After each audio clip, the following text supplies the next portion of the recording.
Kiku box. Hello, मैं सनी हूँ। ये वीडियो देखने के लिए शुक्रिया। सब्सक्राइब बटन दबाकर आप हमारे चैनल की मदद कर सकते हैं। हमारे सभी वीडियोस और शानदार मर्चेंडाइज के बारे में अपडेट के लिए आप हमारी वेबसाइट gigglebox.tv पर भी जा सकते हैं। वीडियो का मजा उठाएं। अलविदा।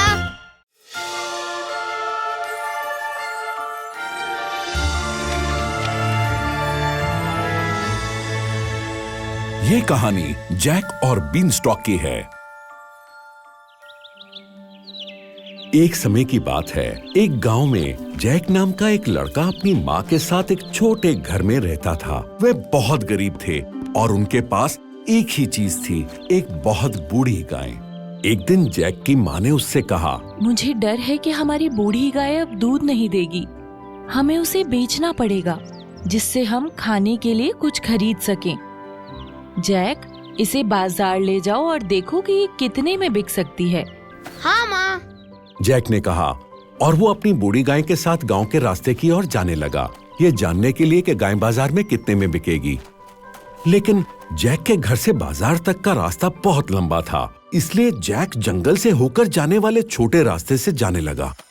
हेलो, कैसे हो? एक खरखराती आवाज आई। आवाज सुनकर जैक आश्चर्य में पड़ गया। उसने देखा कि एक बूढ़ा यात्री एक पेड़ की डाल पर बैठा था। तुम कहाँ जा रहे हो बेटा? हमारी गाय अब दूध नहीं देती है। जैक ने उस आदमी से कहा, तो मैं उसे बाजार ले जा रहा हूँ, ये जानने के लिए कि ये कितने में बिकेगी। यात्री ने कहा, आप जानते हैं बेटा, ये बहुत लंबा रास्ता है और आपको उस बूढ़ी गाय के लिए बहुत ज्यादा नहीं मिलेगा, लेकिन मैं आपको उसके लिए कुछ दूंगा। बूढ़े ने अपनी मुट्ठी दिखाई। इन 5 जादुई बीन्स के बारे में क्या सोचते हो? जादुई बीन्स? हालांकि बीन्स देखने में बहुत जादुई नहीं लग रहे थे, पर जैक को वे बहुत रोमांचक लगे, इसलिए उसने बूढ़े आदमी को गाय दी और वो मैजिक बीन्स लेकर घर वापस चला गया। जैक, उसकी माँ ने कहा, तुम इतनी जल्दी वापस आ गए? तुम्हें हमारी बूढ़ी गाय के लिए क्या मिला? देखो माँ। जैक ने सोचा कि उसे जो मिला उसे देखकर उसकी माँ बहुत खुश होगी। मैंने 5 जादुई बीन्स के लिए अपनी बूढ़ी गाय को बेच दिया। लेकिन जैक की माँ ये सुनकर बिल्कुल भी खुश नहीं थी। बेवकूफ लड़के, वो डांटने लगी। अब हमारे पास ना गाय है और ना पैसा। उसने वो 5 बीन्स ली और उसने उन्हें खिड़की से बाहर फेंक दिया। फिर उसने जैक को सोने भेज दिया। अगली सुबह जैक उठा और खुली धूप के दिन में खिड़की से बाहर देखा। वह आश्चर्य से उछल पड़ा। अरे, वो क्या है? वो चिल्लाया। उसके घर के ठीक बाहर एक विशाल बीनस्टॉक जमीन पर उगा था और बादलों तक फैला हुआ था। जैक बहुत जिज्ञासु लड़का था और इसलिए वो बीनस्टॉक पर चढ़ने लगा। ऊंचे और ऊंचे वह चढ़ता गया। अब उसका छोटा सा घर उसके ठीक नीचे एक बिंदी की तरह दिख रहा था। जब वो और ऊंचा चढ़ा तब उसका सिर बादलों के बीच से निकल गया। इसके बाद भी वो ऊंचा चढ़ता गया, लेकिन वहां एक सड़क देखकर वो दंग रह गया। वो सड़क एक नर्म बादल पर थी, जिसके आगे एक सुंदर विशाल पत्थर का महल था। जब वो महल के गेट पर पहुंचा तब तक जैक का पेट गुड़गुड़ा रहा था। वह केवल बहुत भूखा ही नहीं था, वह बहुत उत्सुक भी था, इसलिए उसने महल के ऊंचे दरवाजे को खटखटाया। हेलो, एक औरत ने जवाब दिया। जैक ने आज तक इतनी लंबी औरत नहीं देखी थी। वो उससे बहुत लंबी थी और इसलिए उसने छोटे से जैक को नहीं देखा। माफ करें, जैक ने कहा, लेकिन मैं बहुत दूर से सफर करके आया हूँ।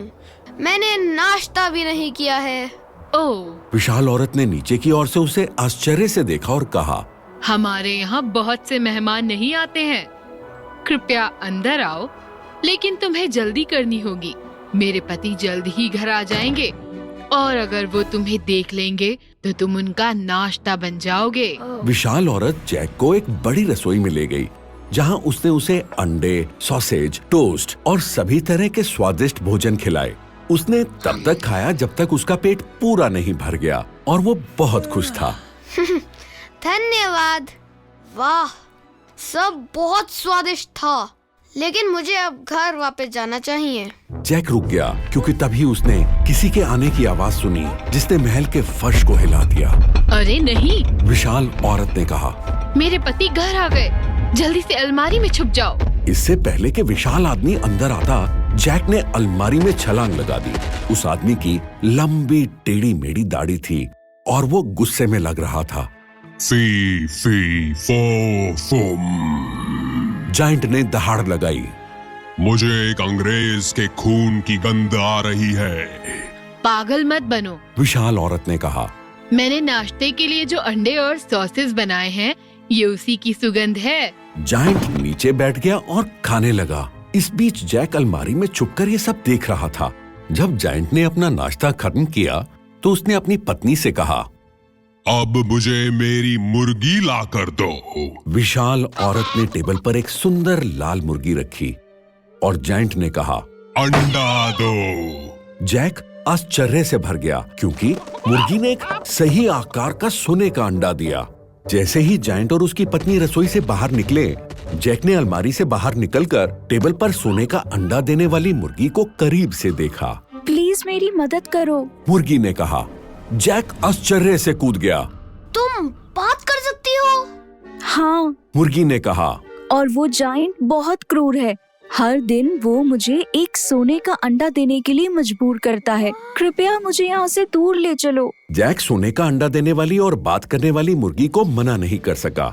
ठीक है, उसने कहा, लेकिन हमें जल्दी करनी चाहिए और हमें बहुत शांत रहना होगा। वो मुर्गी को अपने साथ लेकर जितनी जल्दी हो सके महल के बाहर भाग आए और दोनों साथ में बीन स्टॉक से नीचे उतर गए।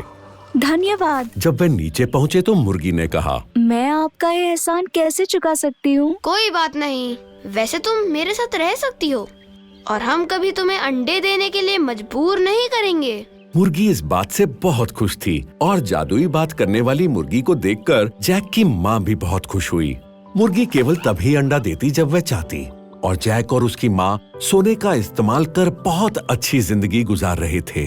लेकिन एक दिन जब जैक बाहर खेल रहा था, उसने एक अजीब आवाज सुनी। ऐसा लग रहा था जैसे कोई बहुत दूर से गा रहा हो। जैक ने चारों तरफ देखा लेकिन उसे कोई दिखाई नहीं दिया। तब उसने महसूस किया कि गाने की आवाज उसके ऊपर से आ रही थी, बीन स्टॉक से। और क्योंकि जैक एक जिज्ञासु लड़का था और वो जानना चाहता था कि कौन गा रहा है, वो एक बार फिर से बीन स्टॉक पर चढ़ गया। वो तब तक चढ़ता रहा जब तक वो आकाश में नहीं पहुंच गया।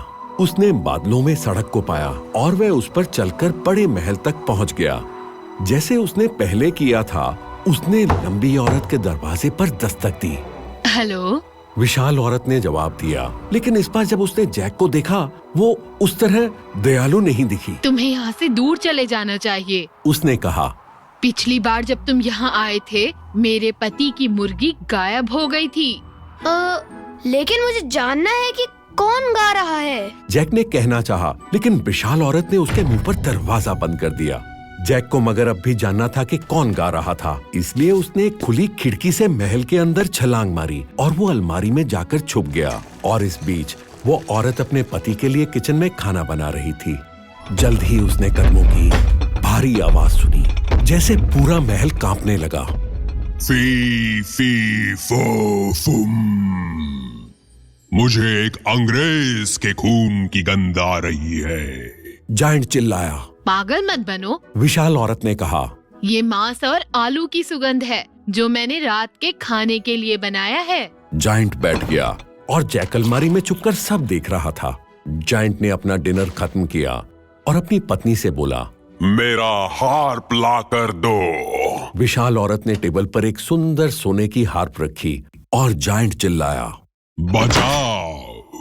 जैक को अचंबा हुआ। हार्प अपने आप ही एक सुंदर लोरी की धुन बजाने लगी। सो जा राजा सो जाना। जल्द ही जायंट सो गया और उसकी पत्नी रसोई से चली गई।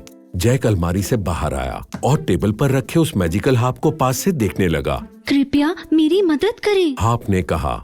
जैक आश्चर्य में पीछे हट गया। क्या तुम बात कर सकते हो? हाँ, हार्प ने कहा। और वो जायंट बहुत मतलबी है।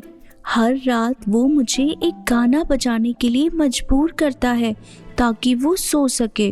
कृपया मुझे यहाँ से दूर ले चलो। जैक इस मैजिक हार्प को मना नहीं कर पाया और उसने कहा, ठीक है, लेकिन हमें जल्दी करना चाहिए और हमें बहुत शांत रहना चाहिए। जैक हार्प को अपने साथ लेकर तेजी से महल के बाहर भागने लगा। महल के बाहर वो हार्प को लेकर बीनस्टॉक से नीचे उतर गया।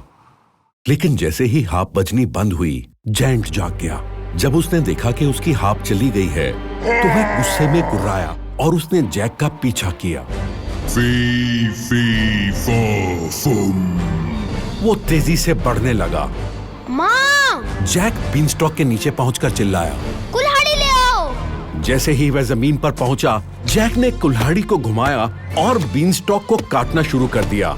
जायंट ने देखा कि वह जल्द ही गिर जाएगा, इसलिए वह जल्द से जल्द बादलों में अपने महल की ओर चढ़ने लगा। वो बड़ा बीनस्टॉक गिर गया और वह आखिरी बार था जब जैक ने जायंट को देखा था। धन्यवाद। हार्प ने कहा, मैं आपका एहसान कैसे चुका सकती हूँ? कोई बात नहीं, तुम मेरे साथ रह सकती हो। जैक ने कहा, और अगर तुम नहीं चाहते हो तो हम तुम्हें कभी गाना गाने या बजाने के लिए मजबूर नहीं करेंगे। हार्प इस बात से बहुत खुश थी और जब जैक की माँ ने जादुई हार्प को देखा तो वो भी बहुत खुश हुई। लोग मीलों दूर से उसका संगीत सुनने के लिए आते थे। मुर्गी और हार्प के साथ जैक और उसकी माँ खुशी से रहने लगे और वे फिर कभी भूखे नहीं रहे। दी एंड।